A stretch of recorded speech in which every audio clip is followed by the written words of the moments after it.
वक्फ संशोधन विधेयक राज्यसभा में पारित होने पर राज्यसभा में विपक्ष के नेता और कांग्रेस अध्यक्ष मल्लिकार्जुन खड़गे ने कहा कि हमने विधेयक पर अपने विचार सरकार के सामने रखे। उन्होंने पहले से नकारात्मक रुख अपनाया है और वे इसे आगे बढ़ा रहे हैं। तो वहीं दूसरी ओर आरजेडी सांसद मनोज कुमार झा ने कहा कि संसद में कृषि कानून भी पारित हुए थे, बहुत लंबी बहस हुई, लोगों के मन में अभी भी असंतुष्टि है। अगर उसे दूर नहीं किया तो इसका हश्र कृषि कानूनों जैसा न हो जाए। सुनिए। देखो, ये उनका इंटरप्रिटेशन है, हमारा इंटरप्रिटेशन जो है हमने उनके सामने रखा, लेकिन अगर वो नहीं मानते हैं तो इसका मतलब है कि पहले से वो नकारात्मक स्टैंड लिए हैं, वो उसको आगे चला रहे हैं।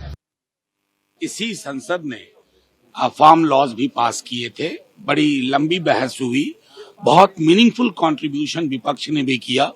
सत्ता पक्ष के साथ दिक्कत क्या है ना, जो कि मैंने अपनी बातचीत में भी कही कि बहुमत आने का मतलब नहीं है कि हर चीज का ज्ञान आप ही को है। एक संजीदगी, एक बड़ा हृदय दिखा करके आप पूरे डॉग विसिल को आधार बना करके जो करने की कोशिश कर रहे थे वो कतई उचित नहीं था। फिर भी आपने संख्या बल अर्जित करने की कोशिश की, हालांकि वो भी बहुत अच्छा संख्या बल तो राज्यसभा में नहीं है अगर वो इंट्रोस्पेक्शन करें। लेकिन हम ये कहेंगे कि अभी भी लोगों के अंदर जो मन में असंतुष्टि है नागरिकों को, अगर उसको दूर नहीं किया तो इसका हश्र फार्म लॉज की तरह ना हो।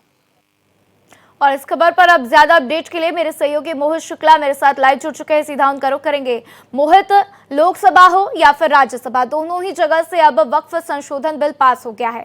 जैसे ही राष्ट्रपति की मंजूरी मिल जाएगी ये एक्ट में बदल जाएगा। एक बड़ी कामयाबी भारतीय जनता पार्टी के लिए, केंद्र सरकार के लिए, लेकिन जेडीयू के लिए कहीं ना कहीं मुश्किलें खड़ी होती दिखाई दे रही हैं, क्योंकि दो बड़े नेताओं ने इस्तीफा सौंप दिया है।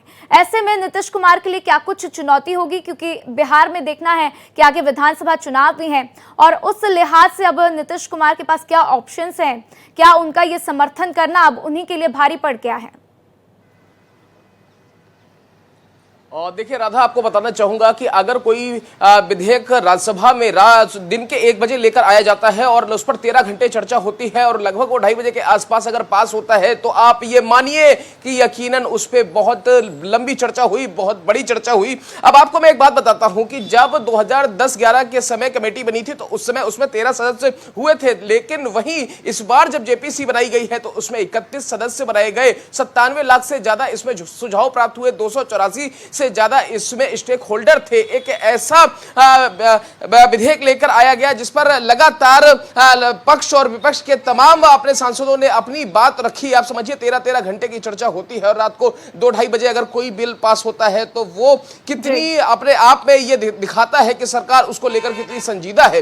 अब आप एक बात समझिए, जिसका जिक्र आपने किया, थोड़ा सा उससे पहले मैं आता हूं, बीजेडी ने भी अपने सांसदों के लिए कोई व्हिप जारी नहीं किया था। उन्होंने साफ तौर पर कहा कि आप अंतरात्मा की आवाज सुनिए, उसके बाद आप वोट कीजिए। लेकिन जेडीयू हो, दूसरी पार्टियां हो, बीजेपी हो, टीडीपी हो, आप एक बात समझिए कि कहीं ना कहीं बीजेपी की सहयोगी पार्टियों के लिए भी एक अग्नि परीक्षा जैसी थी, और साथ ही बीजेपी के लिए भी कि उनकी सहयोगी पार्टी उन्हें समर्थन करती है, क्या रुख रहता है। अब आप एक बात समझिए, 119 की इसमें दरकार थी, 122 का समर्थन ऑलरेडी बीजेपी और एनडीए के सदस्य ये मान के बैठे थे कि 122 हमारे पास नंबर गेम है, और उसके बावजूद आप देखिए इसमें आपको 128 मत मिलते हैं, यानी कि इसमें कहीं ना कहीं दूसरे मत भी आपको मिले हैं। अब आप एक बात समझिए, बीजेडी का रुख थोड़ा सा इसमें अस्पष्ट था, लेकिन बाद में उनके भी कुछ सांसदों ने इसमें वोट किया। अब आप एक बात मैं आपको और बता देता हूं, 7 सांसद हैं बीजेडी के। इसके अलावा आप जेडीयू का जिक्र किया, अब मैं जेडीयू पर आता हूं। बिहार में चुनाव है, 2 नेताओं ने उनके पार्टी छोड़ दी, कहीं ना कहीं यह संदेश देता है, और दोनों के दोनों मुस्लिम नेता है, ऐसा नहीं है। और आप एक बात समझिए,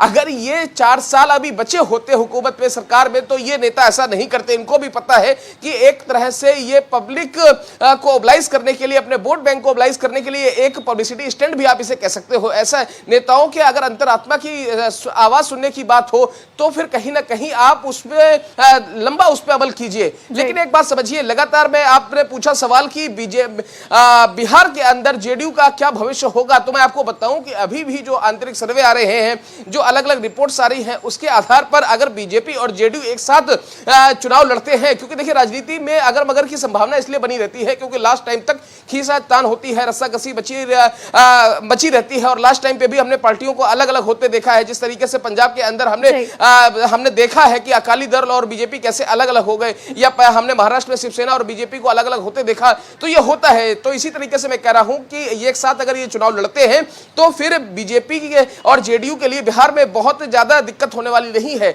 अगर आप समझिए कुछ परिस्थितियां बदलती है तो थोड़ी सी दिक्कत जेडीयू के लिए हो सकती है। अब आप एक बात समझिए, मैं लगातार पिछले कई दिनों से कह रहा था लोकसभा में इसको पारित कराने की बात हो 288 मत मिलते हैं, राज्यसभा में बात पारित कराने की बात हो 128 मत मिलते हैं, 97 लाख से ज्यादा सुझाव मिलते हैं, 284 से ज्यादा इसमें स्टेक होल्डर होते हैं। आप समझिए लगातार इस पर 6 महीने से ज्यादा मीटिंग होती है, अलग अलग लोगों को सुना जाता है। आपको पता है 9.4 लाख के आसपास वक्फ प्रॉपर्टी है, जिसका जिक्र आप समझिए सेना और रेलवे के बाद सबसे ज्यादा अगर किसी के पास जमीन है तो वक्फ बोर्ड के पास ही है। अब एक बात समझिए, अब जब ये नया कानून बन गया है तो इससे बहुत कुछ परिवर्तन हो जाएगा, बहुत कुछ बदलने वाला है। आप इसमें समझिए कि जो नया जो बन रहा है, जो नई चीजें अब आज से डेवलप होंगी, जो नया कानून बन रहा है उसके तहत 2 महिलाओं की इसमें नियुक्ति हो सकेगी। इससे पहले मुस्लिम कम्युनिटीज का आखिरकार विरोध किस चीज पर था? उनका यह कहना था कि अगर इसमें महिलाओं की नियुक्ति होती है तो कहीं ना कहीं हमारी धार्मिक मान्यताओं को कहीं ना कहीं उसमें